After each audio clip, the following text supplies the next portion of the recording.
Durante 26 años, Marco Polo, su padre Nicolo y su tío Mateo vivieron en la corte de Kublai Khan, soberano del imperio mogol.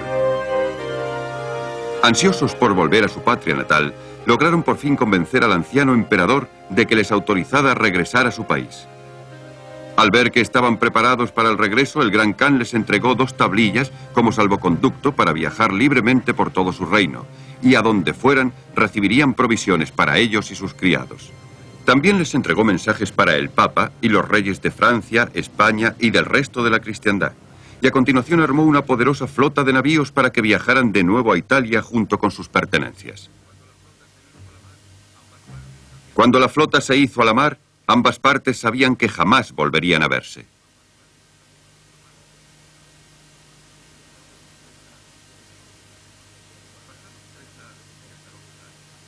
Pasados 3 largos y azarosos años, desembarcaron finalmente en Venecia, asombrando a sus conciudadanos que hacía tiempo les habían dado por muertos. Los diarios de Marco Polo escritos tras su vuelta de Oriente fueron publicados poco después de su muerte con bellas ilustraciones de sus viajes.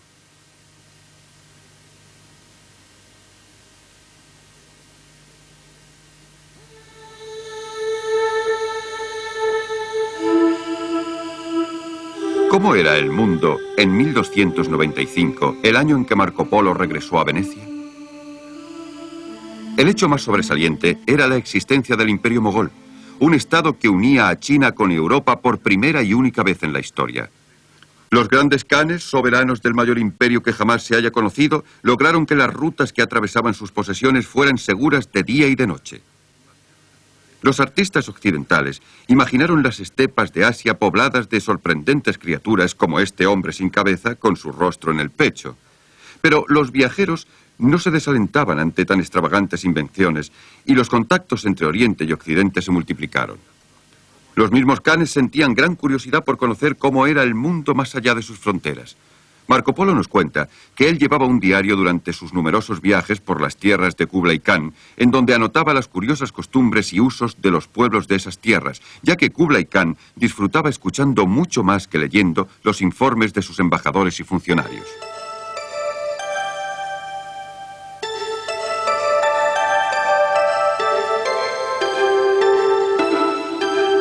Aunque la ciudad prohibida actual ha sido ampliada y reconstruida desde la época de Kublai Khan, se alza en el lugar de su palacio imperial en Pekín. Polo no fue el único europeo que visitó el palacio durante el largo reinado de Kublai Khan. Desde la década de 1240, cuando los mogoles atacaron Europa por primera vez, se habían enviado misioneros hacia Oriente en un intento de convertir a los invasores al cristianismo. Lograron cierto éxito, ya que el Papa designó a una serie de arzobispos de Pekín, quienes captaron a una reducida congregación de creyentes.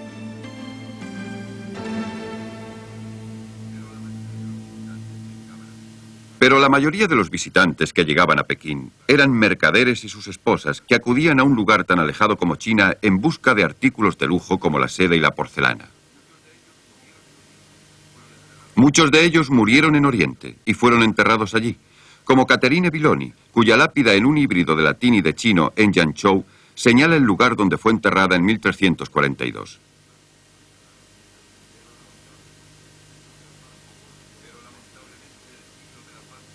Pero lamentablemente el siglo de la paz mogola llegó a su término. Kublai Khan murió en 1294, a la edad de 80 años. Sus sucesores no lograron conservar el dominio de las zonas fuera de China. Y a continuación, en 1368, serían totalmente expulsados de allí. Ningún europeo volvió a seguir la ruta de la seda hasta Catay, porque sin la protección de los khanes ya no era un camino seguro. Esta no fue una catástrofe para Occidente, porque las especias continuaron llegando por mar desde la India, y la flota veneciana aún contaba con varios centenares de navíos construidos en su mayoría en los astilleros de la República, el Arsenal, que en aquella época era el mayor complejo industrial de toda Europa.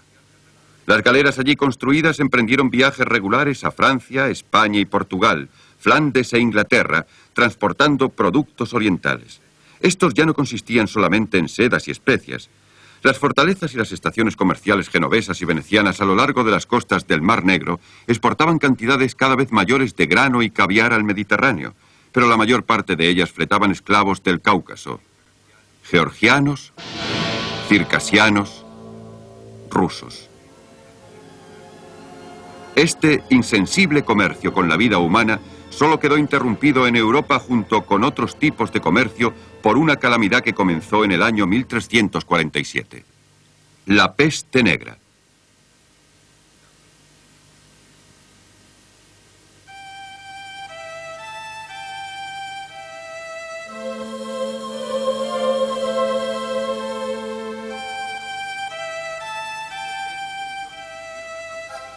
Decenas de millones murieron a causa de la peste negra solamente en Europa.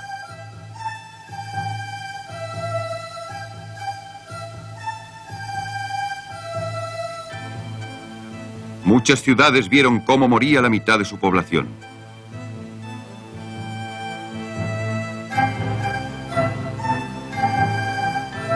Algunos monasterios perdieron a todos sus monjes, excepto uno o dos.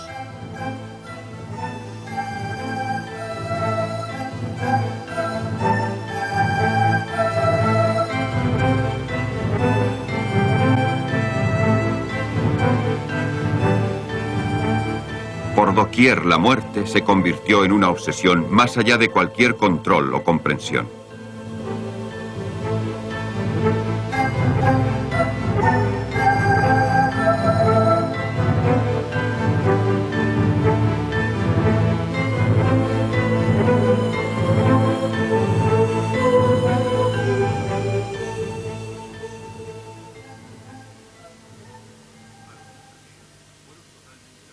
Algunas aldeas fueron totalmente borradas del mapa, convirtiéndose en las aldeas medievales abandonadas de las que hoy en día solo quedan unos campos y lomas con surcos.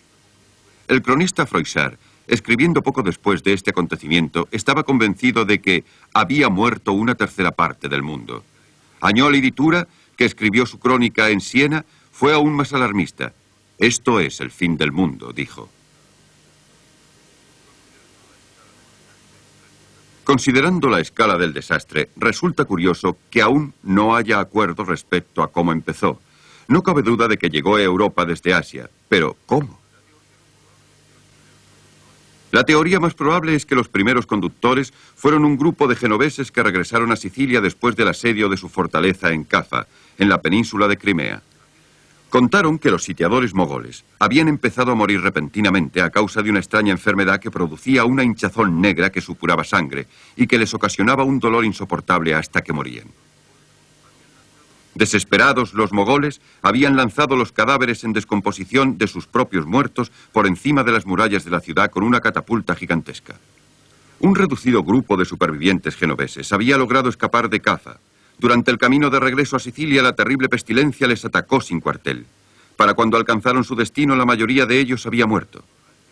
Tras viajar despiadadamente por toda Asia, la peste negra llegó a Europa. Antes de fin de año había alcanzado tierra firme. En implacables oleadas viajó hasta los rincones más alejados del continente y hasta sus islas más remotas.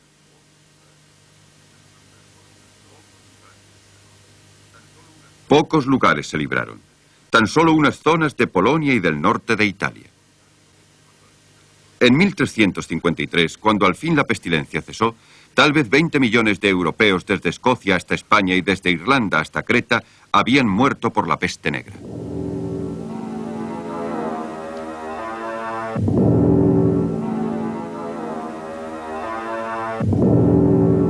Aún está muy extendida la creencia de que la enfermedad era una peste bubónica y que fue difundida por un mortífero parásito alojado en el estómago de una pulga, atraída tanto por los hombres como por las ratas. Por consiguiente, la mejor defensa era matar a todas las ratas y evitar todos los lugares donde éstas vivían, como por ejemplo las casas. Sin embargo, la mayor parte de la gente mató perros y gatos convencida de que eran la fuente de infección y por lo tanto las ratas se multiplicaron aún más. En vez de viajar al campo y dormir al aire libre, como en el Decamerón de Boccaccio, cuya acción transcurre durante la peste, la mayoría de la gente permaneció en sus hogares, como Fiammetta, la amante de Boccaccio, que murió apestada. «Cuántos hombres arrojados y bellas damas», escribió un poeta desconsoladamente, que cualquier médico habría declarado sanísimos, tomaron su desayuno por la mañana con sus parientes, camaradas y amigos, y al llegar la noche compartieron la cena con sus antepasados en el otro mundo. La peste negra no fue en modo alguno el único desastre que se abatió sobre toda Europa en el siglo XIV. En el año 1300 el continente estaba casi con toda seguridad superpoblado. Un siglo más de crecimiento económico ininterrumpido había producido un rápido incremento de la población en las ciudades. Alimentar a sus habitantes se volvió cada vez más difícil. Entre 1315 y 1319, una sucesión de malas cosechas ocasionó carestías y epidemias. A medida que avanzaba el siglo, las cosechas malogradas se hicieron cada vez más frecuentes. Los pobres comían cualquier cosa a la que pudieran echar mano: perros, gatos, hierba o incluso sus propios hijos, según se decía. Sin embargo, a pesar de la carestía y de la peste, aún había muchas personas dispuestas a hacer la guerra. Pocos años transcurrieron en el siglo XIV sin que se librara batalla en algún lugar de Europa. La lucha entre Inglaterra y Francia, que había comenzado en 1337, popularmente conocida como la Guerra de los 100 Años, de hecho duró hasta 1453. La mayor parte de los episodios más descollantes fueron registrados por historiadores cuyas crónicas, hermosamente ilustradas, fueron copiadas muchas veces, dada la idéntica demanda que al parecer existía de las mismas entre los guerreros de ambas partes. Durante los raros periodos en que Inglaterra estaba en paz con Francia, sus hombres jóvenes participaban en guerras en el extranjero. En Suiza, en la década de 1370, lucharon contra Berna en una serie de acciones furiosas. Los ingleses llevaban capas con capuchas sobre sus armaduras para protegerse del frío, de modo que fueron conocidos en la historia como los Guggler, los encapuchados. En Italia, los mercenarios, principalmente ingleses, al mando de Sir John Howard, realizaron unas hazañas brutales al servicio de muchos príncipes del norte de Italia, que serían narradas posteriormente por Sir Arthur Conan Doyle, en su libro La Compañía Blanca. Mientras Europa occidental sufría la recesión, la peste y unas guerras ruinosas, el sur del continente cayó finalmente bajo el dominio musulmán cuando los turcos otomanos, un pueblo nómada de las estepas de Asia, conquistaron firmemente el último territorio bizantino alrededor de Constantinopla.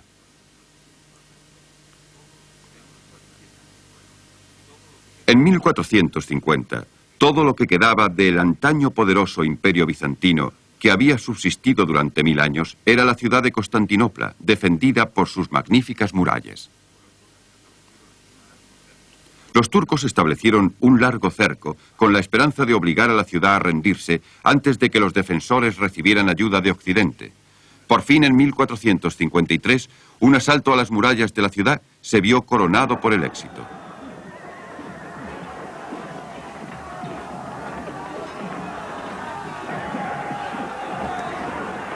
Constantinopla, la capital construida por el primer emperador cristiano, se convirtió en una ciudad musulmana que pronto sería rebautizada como Estambul. Fue un golpe que destrozó el orgullo cristiano y supuso un revés considerable. Los mercaderes occidentales perdieron todas las concesiones comerciales en el cercano Oriente.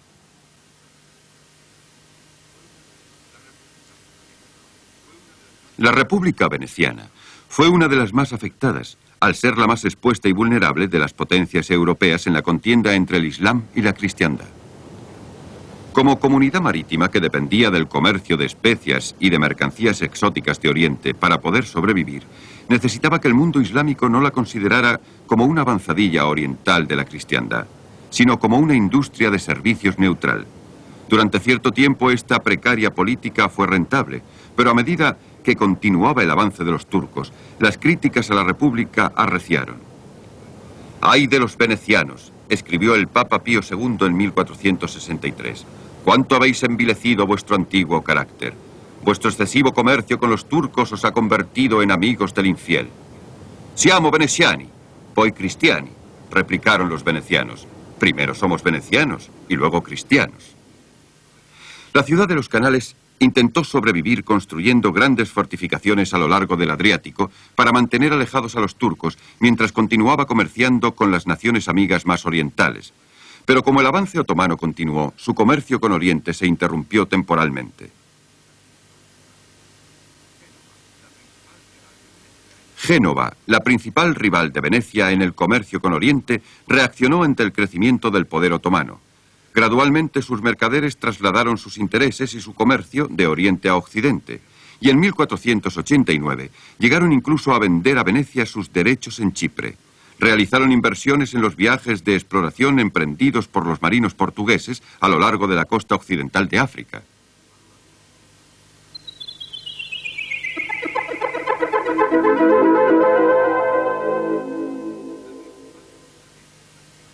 La principal figura de esta expansión fue el príncipe Enrique, jefe de la más importante orden de los cruzados de Portugal.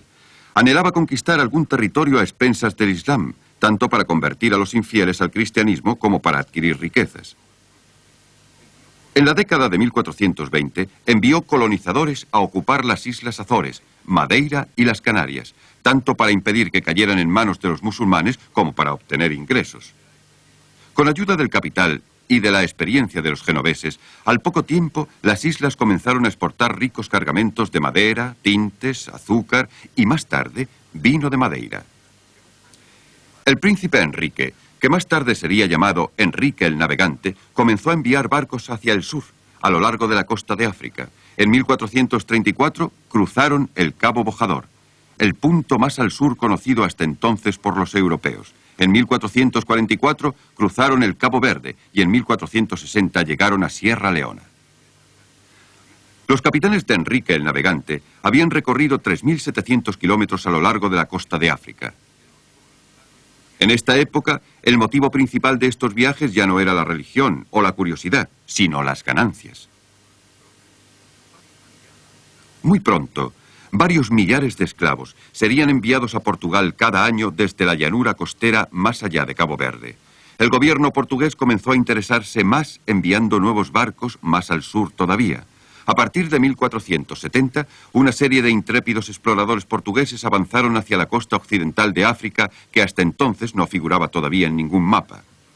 Su avance continuó hasta que por fin en 1488 el capitán Bartolomé Díaz dobló el Cabo de Buena Esperanza. Y en el lugar más lejano de donde había desembarcado, erigió una gran cruz de piedra con las armas de Portugal, tal y como él y sus predecesores habían hecho durante todos sus viajes. Estas cruces, o padroes, punteaban ahora la costa africana durante varios miles de kilómetros. Más allá del río de los esclavos no se encontró nada equiparable al oro y a los negros de Guinea. Los portugueses confiaban en encontrar más allá de la punta de África una ruta marítima hacia la India. Para quienes vivimos en el siglo XX resulta muy difícil imaginar la visión del mundo de los contemporáneos de Díaz. Más de 1000 años antes de que comenzara la exploración portuguesa de África Occidental, el geógrafo Estrabón había realizado un mapa del mundo conocido que se extendía desde el norte de Gran Bretaña hasta Europa y desde África del Norte hasta la India. Había adivinado que el continente africano estaba rodeado de agua, como demuestra esta reconstrucción, pero África aparece solo como Libia. El egipcio Ptolomeo, que escribió en el siglo II de nuestra era, muestra una parte del mundo conocido ligeramente mayor, pero en desacuerdo con Estrabón con respecto a África. Según Ptolomeo, el continente continúa al fondo del mapa y está unido a Asia por un puente de tierra. Durante más de 1000 años, las obras de estos cartógrafos quedaron perdidas para el hombre de Occidente, víctima de los siglos de cataclismos que asolaron Europa. Cuando fueron redescubiertos a comienzos del siglo XV, fueron las teorías de Ptolomeo las que se convirtieron en la base de la geografía mundial. Al doblar la punta meridional de África, Díaz demostró que Ptolomeo estaba equivocado. Este mapa del cartógrafo alemán Martellus, hacia el año 1490, muestra la línea costera occidental de África que desciende hasta el Cabo y el comienzo de la ruta marítima al este de la India. El viaje de Díaz había eliminado cualquier duda en este sentido. No obstante, su éxito no pudo tener una continuación inmediata. Sus pequeñas naves quedaron casi destruidas por los tremendos mares del Cabo, que bautizara como Cabo de las Tormentas, y le aconsejó al rey que construyera una flota de naves más grandes para proseguir hacia la India, haciéndole notar que necesitarían ir equipadas con artillería pesada, ya que el Océano Índico era el coto cerrado de los poderosos mercaderes musulmanes.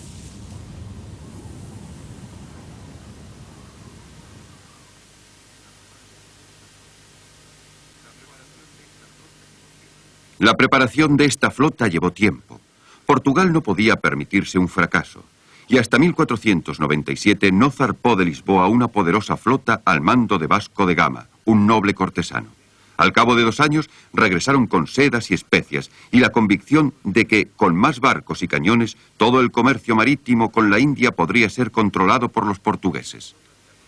En 1500, una flota de 14 naves, bajo el mando de Pedro Álvares Cabral, que se detuvo solo para reclamar Brasil para su soberano durante el camino, controló todos los buques que navegaban por las aguas de Asia. Pero en esta época había otro europeo que reivindicaba haber descubierto una ruta marítima hacia Asia. Su nombre era Cristóbal Colón, y era uno de los muchos marinos que habían entrado al servicio de Portugal en el siglo XV. Hacia el año 1487, cuando tenía 36 años, Colón llegó al convencimiento de que a unos 6.000 kilómetros al oeste de Lisboa, un navegante descubriría Japón. En esta época, los hombres instruidos habían llegado a la conclusión de que la Tierra no era plana como siempre se había creído, sino redonda. Sin embargo, Colón creía que su circunferencia era de solo 30.000 kilómetros, aproximadamente un 20% menos de las dimensiones reales.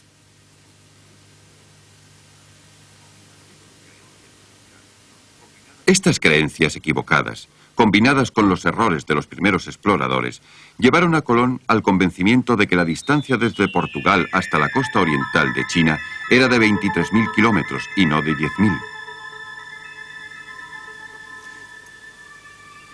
Por consiguiente, de acuerdo con los cálculos de Colón, este viaje le habría hecho recorrer las 3/4 partes del globo. Por lo tanto, no hay que extrañarse de que, cuando zarpó en dirección oeste y divisó las costas de Cuba al cabo de 5.000 kilómetros, diera por supuesto que se trataba de China y enviara a tierra una embajada para buscar a los representantes del Gran Khan. Pero en 1487 estos descubrimientos aún se hallaban en el futuro. El Consejo de Estado de Portugal rechazó la teoría de Colón. Decepcionado, recorrió durante 5 años las capitales de Europa en busca de un patrocinador. Finalmente, en 1492 lo encontró en España en la persona de Isabel de Castilla, que le nombró almirante del mar Océano y le dio 3 carabelas con las que podría zarpar rumbo a las Indias. Por fin Colón lograría acceder a la inmortalidad. En una sucesión de viajes, podría al fin reivindicar el descubrimiento de un nuevo continente, América. En menos de medio siglo, un puñado de exploradores de las penínsulas ibéricas e italiana habían enlazado una serie de regiones divididas hasta entonces en un sistema global que jamás se rompería. Los europeos, los africanos, los asiáticos y los americanos entraron todos ellos en contacto recíproco con sus productos, sus creencias y sus prejuicios. No fue un intercambio que solo aportara ventajas a las naciones y culturas europeas dominantes. Para aquellos que iban a ser descubiertos, los africanos, y los americanos en particular, los beneficios serían pocos, si es que los hubo, y las pérdidas catastróficas.